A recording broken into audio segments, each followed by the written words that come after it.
Guys, maging paalala ito sa lahat ng mga OFW lalo sa ibang bansa na mahilig din bumili online. Dahil marami din mga kababayan nating OFW na nagninegosyo sa ibang bansa as online seller. Legit sila pero ang iba naman nating kababayan ay ginagamit ang mga legit online seller para makapang-scam ng kapwa natin kababayan. Gaya sa ginawa dito sa isang online seller o kilalang online seller at vlogger sa bansang Kuwait na ginamit ang pangalan niya para makapang-scam ng kapwa natin kababayan. Nag-live ako ngayon, normal sa TikTok talaga pag once na mayroong minors talaga pinababa ko ng details ng number. So ngayon, nung nalaman ng kapwa natin OFW na walang ibang alam kundi mga scam, nung nalaman niya GCash payment, ang ginawa niya ngayon, this is also online seller. No, online seller to. In-screenshot niya yung item, ito, in-screenshot niya, tapos pinasa doon sa customer ko na GCash payment. So, nagpanggap siya na siya si 62 online. So, sa kanya nagbayad. So, ang minay niya, small and medium. No? So, ang binayaran niya total of 2,800. So, naka-plus sa screen ngayon, ito yung number, ang gamit niyang WhatsApp is Philippine number. Pero nasa Kuwait po ito. Ngayon, yung nasa screen again ngayon, yun yung kanyang GCash. Please, ako po ay nakikiusap sa lahat po ng ating mga kababayan na bumibili through online. Baka sakali pong naka-order kayo sa number na to, baka kakontak nyo to, tapos SIM GCash number kayo nagbabayad. Please, paki-inform ako para po mabigyan ng leksyon. Ngayon, naawa ako kay kabayan. So, hindi ko siya mabibigyan ng SIM design kasi paubos na yun . So, ang tanging maibibigay ko na lang sa kanya, ito, small at saka medium. Ngayon, mensahe ko po doon sa ating kababayan na nakaabang all the time sa aking online. Wala ka ibang alam kundi inaabangan yung mga GCash payment. Ngayon, ang ginagawa mo naman, minimisis mo yan. Nakalusot ka kagabi. Actually, this is not the first time. So many times. Mga kapatid, tayo po ay magtrabaho ng patas. Please. Hindi po magandang tingnan na yung pinapadala mo sa Pilipinas is nanggaling po sa scam. Nanggaling po sa hindi maganda. Naawa ako sa ating isang kapatid na OFW dito sa bansang Kuwait. Alam nyo naman kung magkano lang po sinasahod ng mga yan. 120, 130, pinakamataas na po 150. Kung sasahod ka man ng 150, siguro inabot ka ng 8 taon na. Tapos yun lang ginawa mo.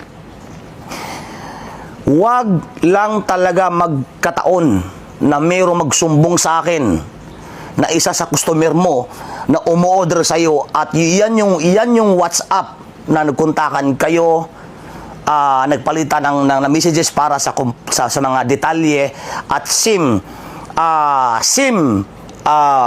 GCash number, promise. Kahit nakahiga ako, kaya kitang ipasungkit. Pinapangako ko yung kapatid. Bakit? Hindi po maganda ang gawain mo . Bibigyan kita ng 24 hours. 24 hours lang, kapatid. Promise. Hindi ka na naawa kapatid . Kami ang naghirap sa pag-online. Tapos ikaw naman damuho ka, kulira ka, tabaghak ka, nakaabang ka ngayon sa comment section kung sino mga GCash payment inaabangan mo, mini-message mo. Nagpapanggap ikaw si 62 online.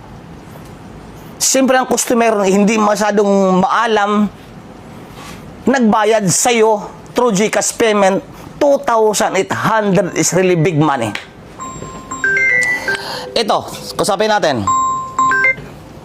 Hello ma'am, good morning. Binayaran ka na? Hindi pa po, wala po. Binalak ka na, tuluyan?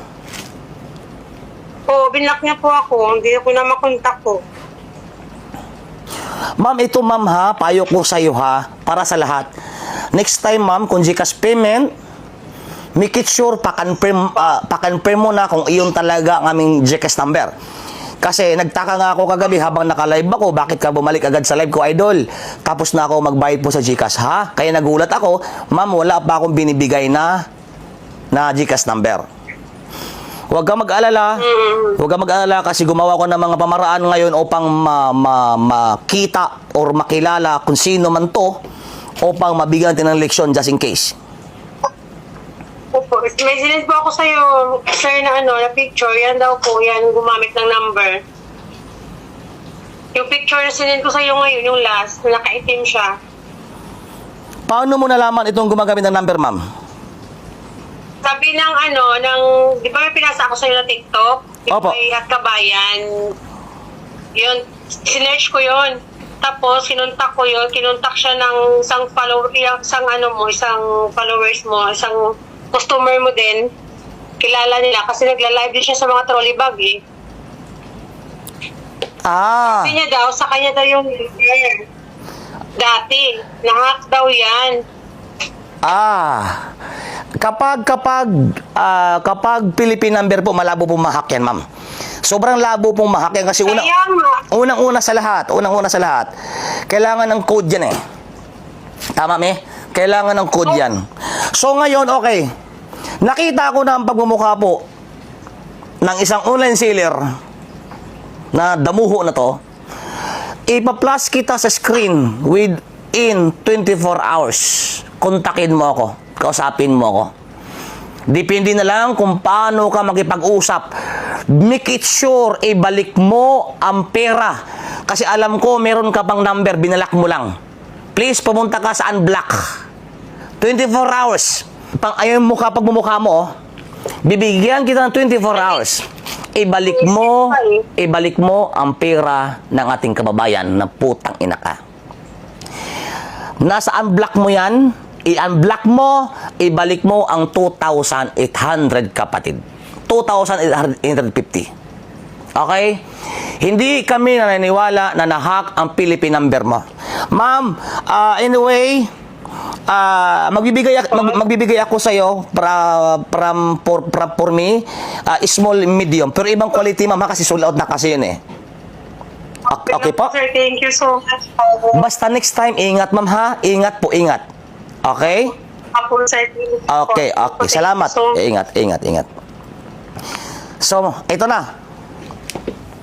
May nakakuha na pala sa pagmumukha mo. Ngayon, nagpanggap ka na na-hack yung GCash number mo. Imposibleng ma-hack yan. Kasi unang-una sa lahat, kapatid, ang WhatsApp mo, hindi po pwedeng ma-hack yan kasi kailangan ng code yan. At nasa quiet yan eh. 24 hours. Promise. Kung nagkataon, wala pa kayo lisensya. Kahit may lisensya pa kayo, maling-mali ang ginawa ninyo. Nakaabang kayo sa ibang online seller. Pag alam ninyong GCash payment, mga tabag-hack kayo, nagpapanggap kayo na kayo si Sixto. So ayun guys, update doon sa customer ko na na scam ng kapwa natin online seller. Ang lalakas ng loob, labang nga papel, ng mga damuho ay nabayaran na po. Mamaya ipopost ko po lahat ng mga conversation namin kasi naka-video kami. Lahat po is yung conversation is naka-video yan. Kahit binayaran yung customer ko, still ipopost ko po ang pagbumuka ng Pilipina mamaya. Yung Indiano lang ayaw ibigay sa akin ang tauhan ni Ilongga online. Ayaw niyang ibigay yung number ng Indiano. Kapag once na malaman ko ng number mo Indiano, walang ligo. Ang lakas ng loob nyo, ako kinalaban nyo. Imposible yun. Kasi ito in short conversation, sabi ni Ilongga, matagal na silang hiwalay ng Pilipina na yon, ng damuho na yon. Pero nakapagtataka, nung nalaman niya na nagwala ko sa social media, Indiano mismo ang nagbabayad through GCash. Ano ibig sabihin doon? Pinapalabas na hiwalay. Tama? But still, may lamat kayo sa akin. Kasi ako binanggaan nyo eh. Ako binanggaan nyo eh. Hindi nyo alam kung ilang lisensya hawak ko. Hindi nyo alam. Mobile. Basta lahat-lahat. Mamaya ipopost ko ang full conversation. Yung scammer na to. Mag-ingat kayo sa online na to. Sa pagbumukha na to mamaya. Pagising ko kasi talaga hindi talaga ako natulog. Hanggang sa mayroong mag-reach out sa akin na para lang mabayaran yung customer ko. Hindi maganda ang gawain ninyo mga kapatid. Nag-aabang kayo sa online. Mga naka-live. Kung sino ang mga GCash payment, mga damuho, mga putang ina ninyo. Minimisis ninyo. Nagpapanggap kayo si Stu, tapos sa inyo nagbabayad. May lamat ka. Yung pagmumukha ng scam sa customer ko, promise, mamaya, kahit nagbayad ng Indiano mong kabit, ipopost ko pagbumukha mo, pinapangako ko yan. Para ma-aware lahat ng mga kapwa natin OFW na umorder through online. Masabi ko lang sa iyo, wala ka na bumuka sa online. Social media. Nagkamali kayo na binangga. Pinapangako ko yan. Sa Indiano mong amo o sa Indiano mong kabit na walang ligo, ipagdasal niya na mayroon siyang kadamakmak na lisensya. Akala nyo utak ko kakaiba. Kahit binayaran nyo ng customer ko, hindi ko kayo titigilan hanggat nakita ko sa social media, nag-online. Pinapangako ko yan. So maging paalala ito sa lahat ng mga kababayan natin, lalo kapag makikipagtransaksyon kayo at magbabayad ng pera. Siguraduhin nyo na direkta sa page kung saan kayo bibili ng products, kayo magbabayad para hindi kayo maloko at para hindi kayo may scam. Dahil sa panahon ngayon, marami ng mga scammer at nakakalungkot pa dito ay karamihan ay kapwa pa natin kababayan.